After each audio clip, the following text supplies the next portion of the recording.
The wind blew hard through the pine trees, cold, dry, the kind of wind that carried secrets. Sheriff Thomas glared at his horse slow along the trail.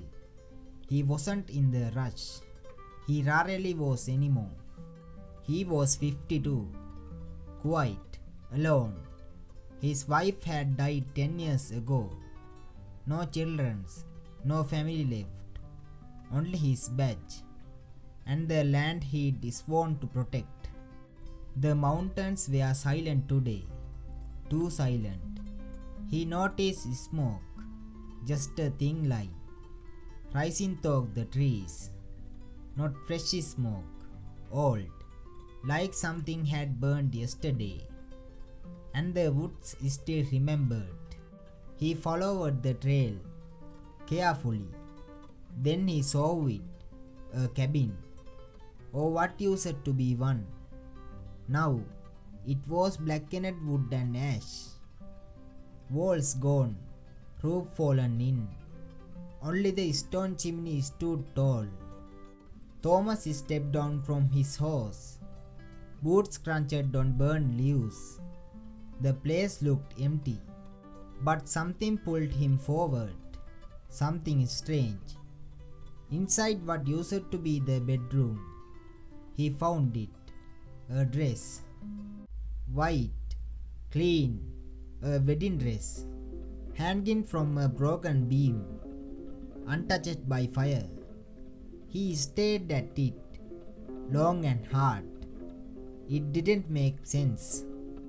Everything around it had burned, but the dress looked like it had just come from the store.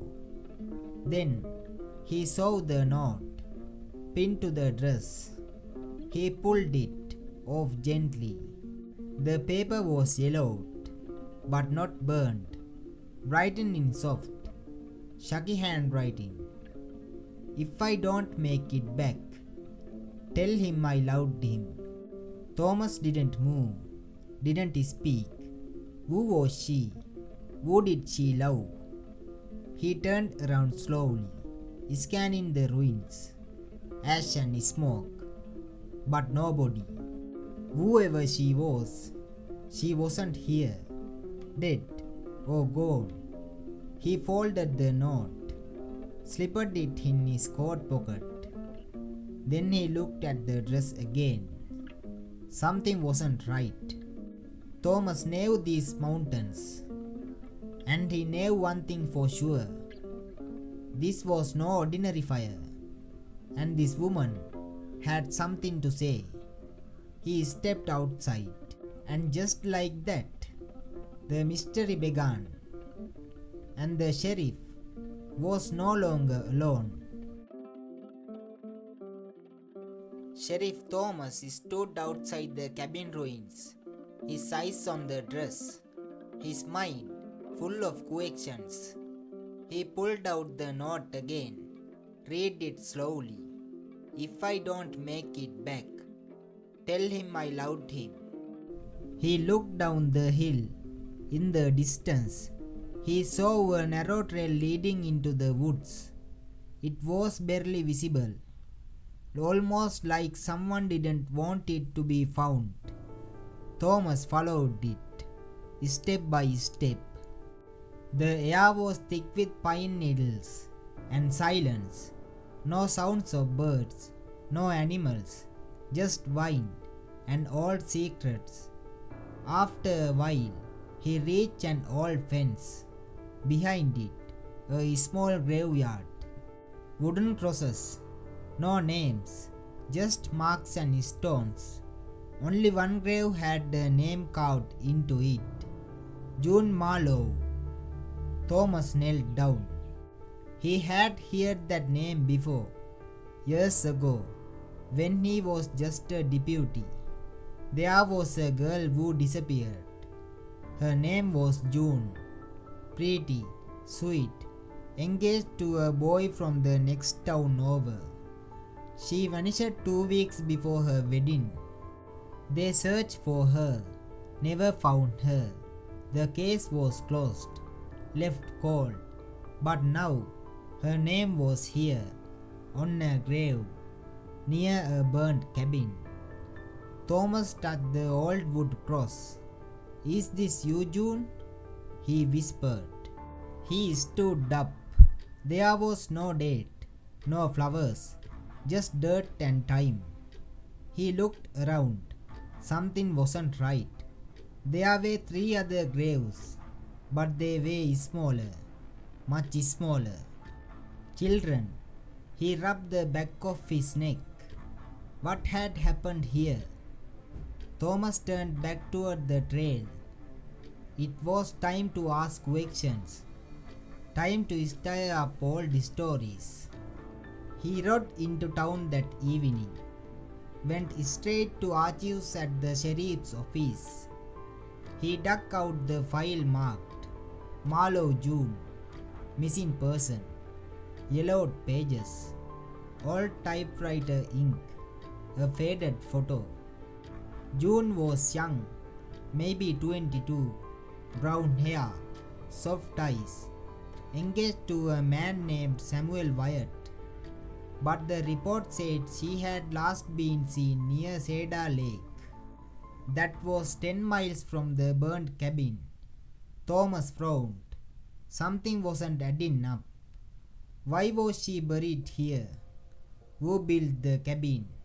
And most of all, why wasn't the dress burnt? He flipped the page. There was a name scribbled in the corner. Clara Henson, June's best friend. Thomas leaned back in his chair. Maybe Clara still lived in town. Maybe she remembered something. The next morning, he knocked a small cottage door. It opened slowly. A grey-haired woman stood there. Her eyes widened when she saw the badge. "Sheriff," she said. "Is something wrong?" Thomas tipped his hat. "Ma'am, I was hoping to ask you about someone. June Marlowe." Clara blinked. Her hand tightened on the door frame. "She's been gone a long time, Sheriff." "I know, but I found something. A burnt cabin, her name on a grave, and a wedding dress." Clara went pale. She opened the door wider. "Come in." Inside, the house was quiet, warm. It smelled of old books and cinnamons. Clara sat down, hands shaking slightly. "She was my best friend," she said. "We grew up together." "What happened to her?" Thomas asked softly. Clara looked out the window. Her voice was barely a whisper. "She ran away. Said she couldn't marry Samuel. Said she was in love with someone else." Thomas leaned in. "Who?" Clara hesitated, then spoke one name. "Elias Carter." Thomas had heard that name before. A loner, lived off the grid, built a cabin deep in the woods. People said he was strange, but kind. Then one day, he disappeared too. Clara continued. She said Elias understood her. Samuel was different, controlling, jealous. She was scared. Thomas sat back. "So she ran off with Elias?" Clara nodded. "I think they were going to marry in secret, but then the fire happened." Thomas' brow furrowed. "Do you think she died in that fire?" Clara looked up. Her eyes were full of pain. "I don't know. I always hoped she made it, but I never heard from her again." Thomas stood. "Thank you, ma'am. If you remember anything else?" Clara reached into a drawer, pulled out a small velvet box. "She gave me this. Said if anything happened, give it to someone who cared." Thomas opened it. Inside was a wedding ring, engraved on the inside, "Forever, E.C." Thomas held the ring in his palm. The initials, Elias Carter. Their mystery wasn't over. It was just beginning. Sheriff Thomas rode back to the cabin that afternoon. The velvet box was in his coat pocket, the ring heavy with truth. The trail felt different now, not just path through the woods. It felt like a doorway into a secret. He reached the burnt ruins. This time, he searched slowly, carefully, step by step. Charred walls, cracked stone, rusted nails, and then, behind a broken beam, he found it. A piece of scorched metal. He brushed off the ash. It was the corner of a tin box. He pried it open. Inside, burnt paper, but one letter arrived, faded, torn, but the writing is still clear. Elias, if you find this, I am sorry. I didn't mean to bring danger to your door. But I can't go back, not to Samuel. He said he'd kill us both. I love you, June. Thomas' hands tightened. Samuel, the jealous fiance. He was supposed to be heartbroken, but now he looked like something else, someone dangerous. Thomas rode straight to the town records office. He asked for land maps, property sales, marriage license, and he found something strange. After June disappeared, Samuel bought land, miles for town, near the same woods where the cabin stood. Not long after that, he married again, a woman from out of state. No one remembered her name, just that she was quiet and left a year later. Thomas got twisted. He had the feeling June's story wasn't finished. He left the records office and walked into the saloon. Locals sat playing cards. The piano played softly. Behind the bar stood an old man, Barney, who had been around forever. Thomas leaned on the counter. Barney, he said, you remember Samuel Wyatt? Barney looked up slowly. I do, he said. Don't see him much now. Lives out past Mill Creek. Got himself a big house, fenced up. Thomas nodded.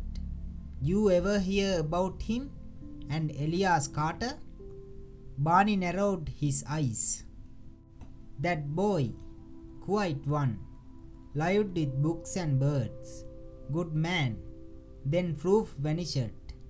About the same time that girl June did. Thomas kept his voice steady. Did Samuel have any reason to go after Elias? Barney poured a glass of water. Reason? Son Samuel was burning with jealousy. Everyone knew June loved Elias. That's why she left. We all knew it, but no one said it. People were scared of Samuel's back then. The sheriff stood there silent. Then he said softly, I think Elias is dead. I think June tried to warn him. Barney looked away. If that's true, he said, voice low, then she wasn't just a runaway. Thomas left the saloon as the sun dipped low. The sky turned gold and crimson. He mounted his horse and turned toward Mill Creek, toward Samuel Wyatt's house. The road was long, silent. Fences lined the property. Barbed wire. Thick woods on both sides. At the gate, he saw a bell. He rang it once. A tall man appeared on the porch. Both shoulders. grey in his beard, cold eyes. Samuel wired. He didn't smile. Sheriff, he said, you lost. Thomas tipped his head, just looking to ask a few questions. About what? June Marlowe. Samuel's eyes didn't blink. She's been gone 20 years. I found her grave, Thomas said, near a burnt cabin. And a letter. She said you threatened her. Silence. Then Samuel stepped down the porch slowly. Do you have a warrant? He asked. Thomas met his eyes. No, not yet. Samuel smiled, but it didn't reach his eyes. Then I suggest you ride home, Sheriff. Thomas didn't move, not for a long moment. Then he turned his horse and rode off. But he wasn't done, not even close. That night, he returned to the cabin ruins one more time. He needed to be sure. He needed proof.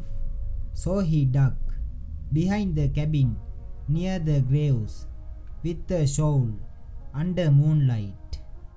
And deep down beneath the soil, he found bones, small, fragile, and next to them a rusted locket. He opened it.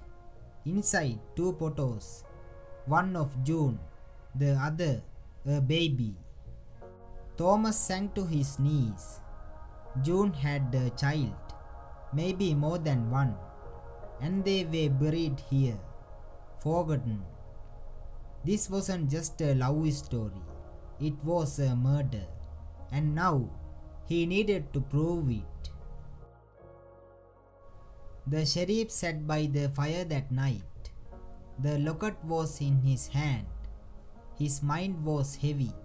A child, a grave, a murder. The woman in the wedding dress hadn't just run away. She had loved someone. She had carried a baby. And someone had made sure they never got to live in peace. Thomas wrote everything down. Names, places, dates, clues. He knew what he had to do. In the morning, he rode into town, went straight to the judge's office. I need a warrant, he said, for Samuel Wyatt's land. The judge raised an eyebrow. On what grounds? Murder, Thomas said softly, and cover up. By noon, Thomas was back at Samuel's gate. This time, he wasn't alone. Two deputies were with him. The judge seal in his hand. He rang the bell again. Samuel stepped out, slower this time. Thomas didn't wait. You are under investigation, he said. Step aside. Samuel's jaw clenched, but he moved. The deputies searched the barn, the fields, the woods. Thomas searched the basement. It smelled of dust and damp wood, dark cold. And then a hidden door behind all shelves. He opened it. Steps led down into stone. In the small room below, he saw it. All trunks, letters, a woman's shoe, and a coat, torn, blood on the sleeve. Then Thomas found a box. Inside, papers, letters. One was from June. I begged you, it said. You promised not to hurt him. You promised to leave us alone. Another page, a drawing, a child's drawing. 3 people, Mama, baby, and a man with glasses, Elias. Thomas' hands trembled. This was it, proof of a life that was stolen, proof Samuel tried to erase. He returned upstairs. Samuel was seated at the table now, silent. You knew she loved Elias, Thomas said. You couldn't take it, so you followed her, burned the cabin, killed them. Samuel didn't answer, just stared at the window. I couldn't let her go, he finally said. She was mine. She said yes to me, not him. Thomas' face darkened. She tried to live free. You made sure she didn't. Samuel looked at the sheriff. She was never going to come back to me. I knew it, but if couldn't have her, neither could he. Thomas stood still. Then he turned to his deputies. Take him. They put Samuel in cuffs, quietly. He didn't fight. He just lowered his head. Later that day, the sheriff rode alone back to the burnt cabin. He knelt by the small grave, the one with the baby's bones. He placed the locket on the dirt. I'll make sure you are remembered, he whispered, both of you. A soft wind passed through the trees, like a sigh, like someone finally at peace. Days passed. Samuel was locked away. The truth was written in the town paper.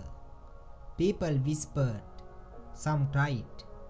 But the sheriff, he returned to the woods, to that place where the cabin once stood. He bought flowers, one bunch for her, and one small one for the baby. He placed them by the grave, quiet, gentle. Then he set down the wedding dress. He had cleaned it, folded it. Now he placed it like an offering. I am sorry, no one listened, he said. I am sorry, no one came for you. He looked up at the sky, blue, clear, still. I promise, your story won't be forgotten. He stood, took one last look, and then he walked away. Slow steps, heavy heart, but for the first time, peace. Thanks for watching, guys.